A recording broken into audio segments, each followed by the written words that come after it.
Good afternoon, everyone, and welcome to this week's Crucible chat. Now, if you were watching earlier in the week, I mentioned that for hitting 350 subscribers, I will be doing a Q&A episode. So, here it is. Before I start, again, I want to thank everyone for getting me up to 350 subscribers. I'm on 353 at the minute now. I've added a few since Wednesday. And I'm over the moon that people have been so supportive of me and give me so much praise and so much help getting to 350. So, from the bottom of my heart, every one of you, thank you very much. But I think we'll get into this. I've got a few questions and probably some very detailed answers. So, who have we got? So, first of all, we'll go with soapyedits asked, who is your favourite YouTuber? So, I have a few answers. I don't have a favourite YouTuber. I think the one I've watched the most would be Epic Name Bro. In fact, he was my inspiration for getting into YouTube in the first place. Epic Name Bro, if you don't know, he is one of the guys who really popularized like Demon Souls and Dark Souls on YouTube. He posted some really fantastic playthroughs, although he's never actually finished Demon Souls on YouTube, which is annoying. But he was kind of my guide through those games in the first place. You know, when I was getting stuck, I would watch his videos. He would show me how to get through a boss fight or a particular level, and I would progress in that. And because of him, I finished Dark Souls and Demon Souls. I've finished them a few times now. And I liked the way, I mean, Marcus, who is Epic Name Bro, he's really, really interesting to listen to. He's got some good points. He's really funny when he gets annoyed, and yeah, I just really like his videos. There are other ones. I mean, another one that inspired me to get onto YouTube was the Rad Brad. In fact, it's his style of YouTubing, which is the style I'm doing, which is kind of Let's Plays, long form ones as well, rather than, say, for instance, I don't know, someone like PewDiePie, who might do a full playthrough of a game, but he'll compact 8 hours worth of game into maybe 90 minutes worth of videos in total. The Rad Brad shows the whole game, the cutscenes, what he does, what he likes to do, reacts to everything. And yeah, if he gets lost, he'll chop a little section out, but for the majority you see the entire game. That's what I like, and that's why I do this kind of YouTubing. And I know it's really hard. I mean, I know there are guys who do like COD montages or Battlefield montages, and they rack up subscribers and views like it's nobody's business. But I'm not interested in that. I'm in this for the long run, so I'm doing the long game. So yeah, it's a harder sell doing Let's Play videos, but hey, I've hit 350. I'm nearly in the top 1 million YouTubers according to Social Blade, so can't be all bad. So yeah, that's probably not answering the question. My favorite YouTuber is Epic Name Bro. I like his style. I like him. He's fun to listen to. Okay, so after that wildly meandering answer, we'll go next to Are You Gaming, who asked, what is the first game you remember playing, and how old were you? Now, this is a little bit of a strange answer, a surprising one. The first game I've been playing games since I was a little kid. But the first game I actually actively remember playing was Doom. And I was 7 years old. It was when it first came out. My dad had bought this old X486 computer. Well, I say old, at the time it was fucking top of the line. And there were a few like kind of kiddies games on which my little brother played on. But I was a little bit interested in them, but not that interested. And he had my uncle got him a copy of Doom when it first came out, like proper like floppy disk copy. And my dad let me play that, and I remember being absolutely terrified by the noises the monsters made. The monsters themselves didn't scare me, because I had a gun and I was killing them, and that's just, you know, that to me that was the rules of the game. But it was the sounds they made, it scared the shit out of me. So I don't know if that's a sign of really good parenting or really bad parenting, but hey, well, I was allowed to play Doom when I was a little kid. I mean, beyond that, we had an Amiga 1200, so I remember playing games like Zool, which was tremendous, in fact. Nigel Mansell's F1 Racing, I played that game so much I broke a joystick. We had 2 joysticks for the Amiga, and I think I broke one of them. I like snapped the handle bit off because I was playing so hard. It was a great game. And then as I grew up, I got a Game Gear for my birthday one year. Then I got a Mega Drive another year. And then moved up to like PlayStations and so forth. But yes, I was 7 years old and I was playing Doom, and I was scared shitless. So I hope that satisfies you. Are you gaming? Enemy captured zone B. Zone C Next up, secure. not a gaming question. Ryan Gray asks, how long have you been playing the guitar and what do you like to play? So, I've been playing the guitar for, how old am I now? I'm 28, 13 years. I was 15 when I picked up the guitar. And again, it was done off the back of me dad. My dad bought a guitar because he wanted to build one. We, in the house we lived in, there was like a workshop and that my granddad had before he died, and my dad had all his tools, and he bought some wood and he said, I'll make a guitar, and he bought a book on how to make it, but so he could get like the size of the neck and the frets right, he bought a guitar off his boss, like an old Strat off his boss, like 50 quid to get the measurements.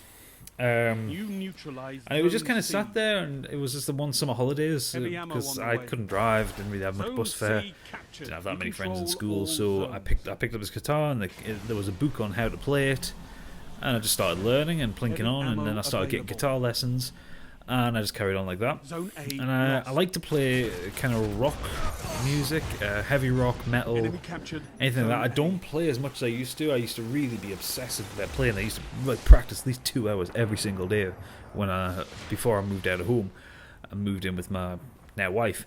But I don't get to play as much, so like my chops aren't as good as they used to be. But I can still knock out a killer guitar solo here and there. I'm looking to get back into playing guitar and get back into bands. It's been a long time since I've been in a band, but yeah. So rock metal, I've been playing for about 13 years now. I consider myself still above average as a player. I used to consider myself an excellent player, but then as these things do, as you play less and less, your fingers become a little bit less flexible. I'm still above average. I can still knock out a really good solo and do some really killer riffing. Just need to tidy up my playing. But yeah, okay, who's next? Konami World asks, what's your impressions of Watch Dogs? Now, Watch Dogs is a weird game I'm finding. When I play it, I actually really enjoy playing it, for the most part. But when I'm not playing it and I think I should play it, I should record some for YouTube, I think, oh god, not Watch Dogs. And it's a really weird situation because the game itself isn't bad. It's just not brilliant, and it was really, really hyped up, like in the press and the media. And part of that fault is Ubisoft's, because they put out all those videos with the game looking absolutely stunning, and it didn't live up to those expectations, and I think it put a lot of people off. It didn't really put me off. I was kind of nonplussed about the game anyway. I mean, I'm not huge on kind of modern open world crime shootery kind of games. You know, I tried Grand Theft Auto 5 and I kind of didn't like it that much. It was funny, but it wasn't brilliant. But with Watch Dogs, I don't know, there's just something about it. I'm not really sure on it. I mean, I'm not far into it. I'm still in the first act of it, and I will be playing a bit more of it. But I'm just thinking, at the minute, there are better games for me to play. So what I'm thinking, I've actually still got to rent it. It's rented through Boomerang. I might send it back and then just kind of buy it when I can get it for 20 quid. I think that's what I might do. Might maybe pick it up a few months' time. But yeah, it's an alright game. Not the best one. I think I would have been pissed off if I paid the kind of $49.99 or $54.99 that the shops were asking when it first came out. It's not the next gen revolution. It's good, but it's alright. So, right. Next one is Bipolar Bear asks, now pay attention here. If you had 3 people who sub for sub next to you and they were on fire, and you had a bucket of water next to you, what would you have to drink while you watched them burn? So, right, okay, so all the time I've been asking for people to... Sorry, I just kicked the mic there. All the time I've been asking for people to give me questions for this Q&A, Bipolar Bear has been asking me to mention sub for sub and what I think about it. Bipolar Bear, if you haven't checked out his channel, please do. He is one of the most opinionated twats on YouTube. He really is. But he has some good opinions and some good points, and he puts them across well, and that's brilliant of him. But he has a similar issue with sub for sub that I do. And he's done a video on it, and the first Crucible chat made mention of this. And, how would I put this? For those of you who don't know, sub for sub is a little thing that appeared with YouTubers back in the day when YouTube measured success on the amount of subscribers that you have. So what people would do, they would comment on someone's video, hey, sub for sub, as in, you subscribe to me and I'll subscribe back to you, and then that would be it would be kind of improving their success. It would be making things better for everybody concerned. YouTube quickly cottoned onto that, as they do, because they're very good like that, and they then changed the way success is measured. So success is now measured based on video views, likes, dislikes, comments, and subscribers is taken into account, but it's kind of lower down the priority list. But people still do sub for sub. People still are obsessed with that subscribing number, and I am to a degree. I like to know that I'm growing. I mean, I get consistent views every day. I get a couple of hundred views every day, so I know that I'm always getting views. So for me, my growth is that subscriber value going up.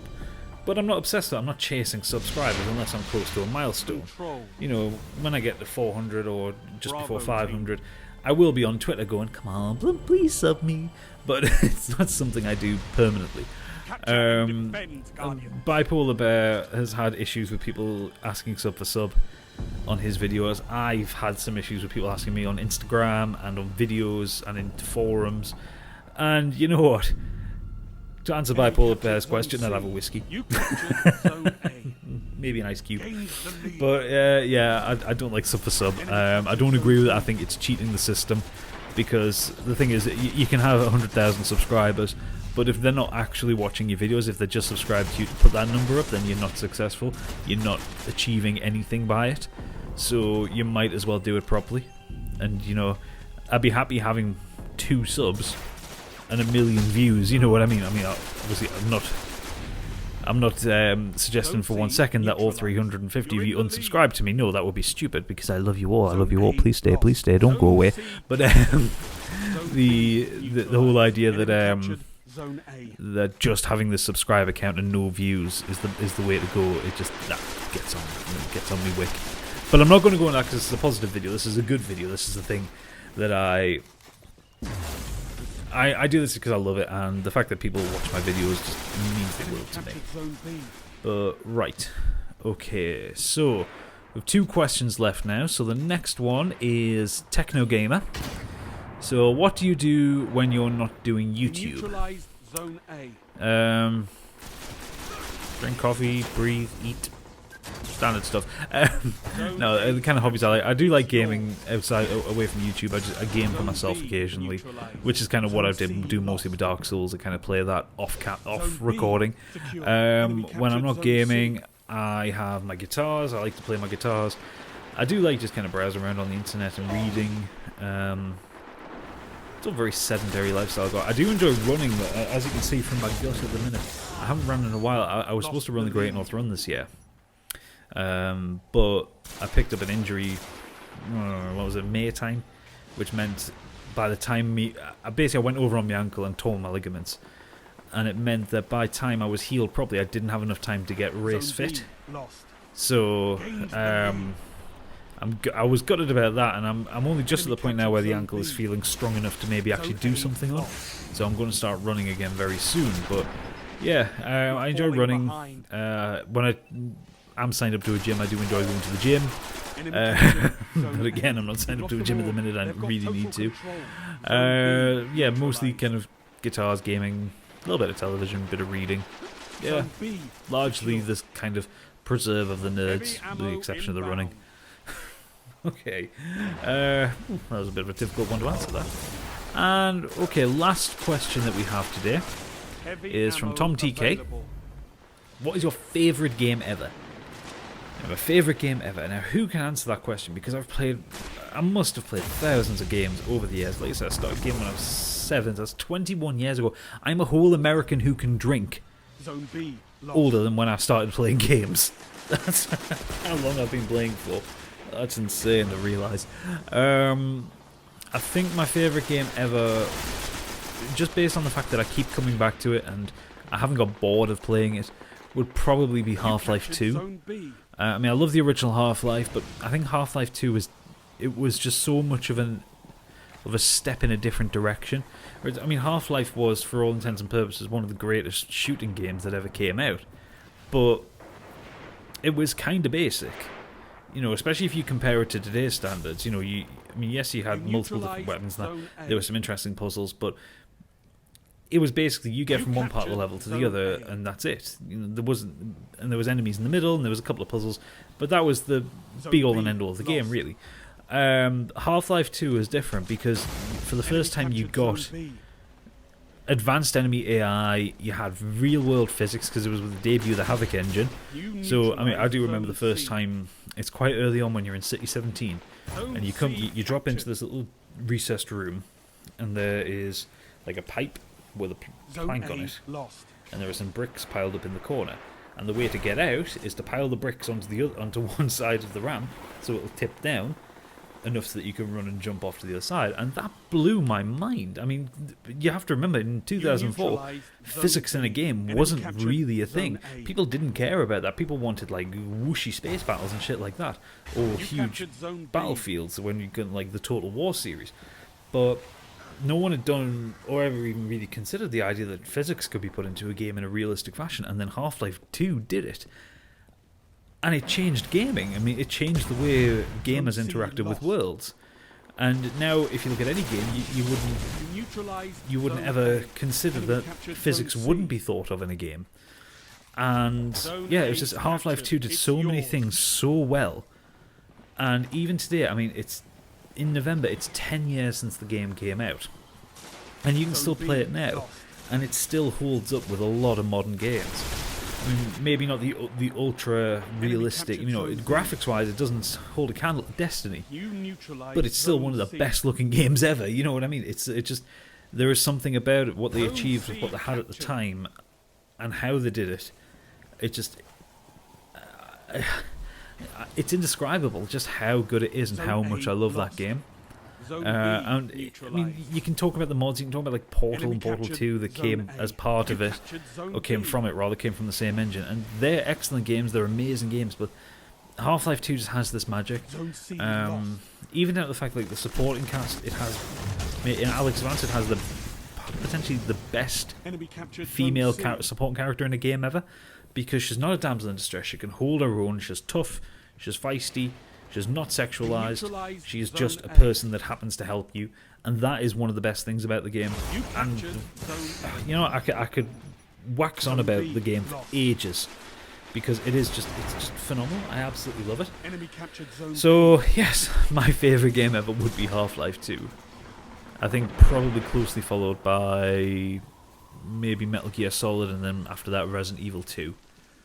Yeah, I think that works. I can live with it in that order.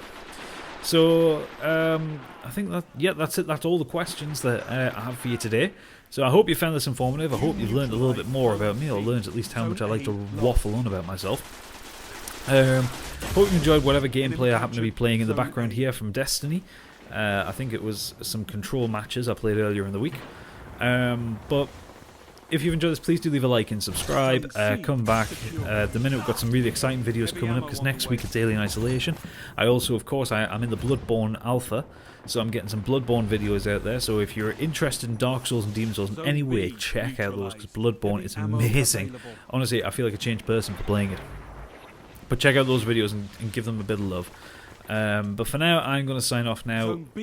Thank you so much for 350 subscribers, and stay tuned for some awesome content. Goodbye.